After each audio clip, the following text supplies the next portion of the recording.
Another day, another controversy in Florida. It's not about COVID. It's not about don't say gay. It's not about book banning. It's about slavery. Remember when the left accused Florida of not teaching slavery in schools? Now they're saying Florida is teaching slavery, but they're teaching that slaves benefited from slavery.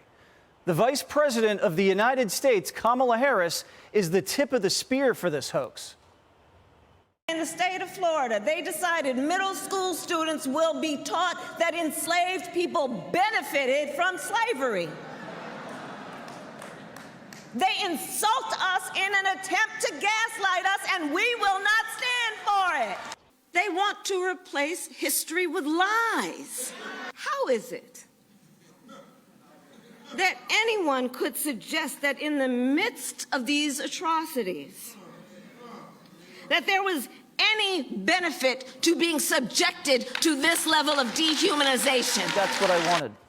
No one's saying slaves benefited from slavery. No one's saying that slaves benefited from being torn out of their continent, stuffed into deadly slave ships, and brutalized by their masters. No one's saying that. Anyone who read the curriculum knows that. Primetime read it. It's a rich, thorough, and rigorous curriculum which covers over 400 years of the black experience with slavery. Now, one element in this year-long course covers how, quote, slaves developed skills which, in some instances, could be applied for their personal benefit. Instruction includes trades performed by slaves, blacksmithing, carpentry, agricultural work, that through their resilience and aptitude were able to develop under horrific conditions, and then by their freedom are also used to benefit their families once they're freed. Now, there's nothing controversial about that. That's historical fact. Even CNN says Kamala's lying. Well, it's amazing to me that how little Kamala Harris apparently has to do, that she can read something on Twitter one day and be on an airplane the next to make something literally out of nothing. This is a completely made-up deal. I looked at the standards. I even looked at an analysis of the standards in every instance where the word slavery or slave was used. I even read the statement of the African-American scholars that wrote the standards, not Ron DeSantis, but the scholars. Everybody involved in this says this is completely a fabricated issue. And yet, look how quickly Kamala Harris jumped on it. ABC News, which is owned by Disney and is out to get Ron DeSantis, spoke to one of the academics who created the curriculum. He said this. It is the case that Africans proved resourceful, resilient, and adaptive, and were able to develop skills and aptitudes which served to their benefit, both while enslaved and after enslavement. But what ABC didn't air was this. Only criticism I've encountered so far is a single one that was articulated by the Vice President, and which was an error. As I stated in my response to the Vice President, it was categorically false. It was never said that slavery was beneficial to Africans. What was said, and anyone who reads this will see this with clarity, it is the case that Africans proved resourceful, resilient, and adaptive, and were able to develop skills and aptitudes which served to their benefit, both while enslaved and after enslavement. Now, one of the authors of the Florida curriculum, Dr. William Allen, joins me now. So, Dr. Allen, why do you think Kamala Harris is being dishonest about what's being taught about slavery? Permit me not to give you Kamala Harris's motives. They are invisible. I don't know them. We can all have suspicions that there's a dishonest purpose afoot. But what's more important than that dishonest purpose is the truth. And this curriculum is devoted to telling the truth, whereas Kamala Harris has retailed a lie. Now, it may only have been a falsehood the first time she stated it, but when you repeat a falsehood, it becomes a lie.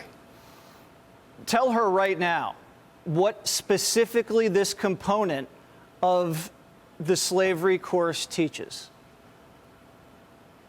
Well, permit me to have Frederick Douglass tell her.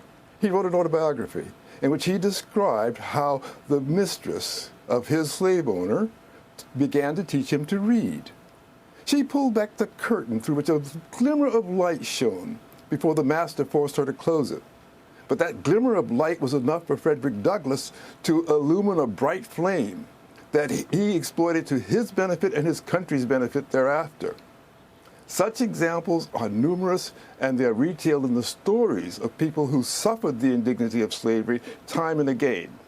And quickly, permit me to say, what this curriculum is about is having people who live the experience, who live the history, tell their stories.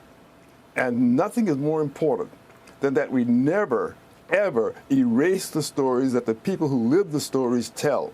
No one has a right to interpret before first understanding the stories as the people who lived them understood them themselves. Are there academics that disagree with your scholarship? Well, there are certainly academics who call it into contest.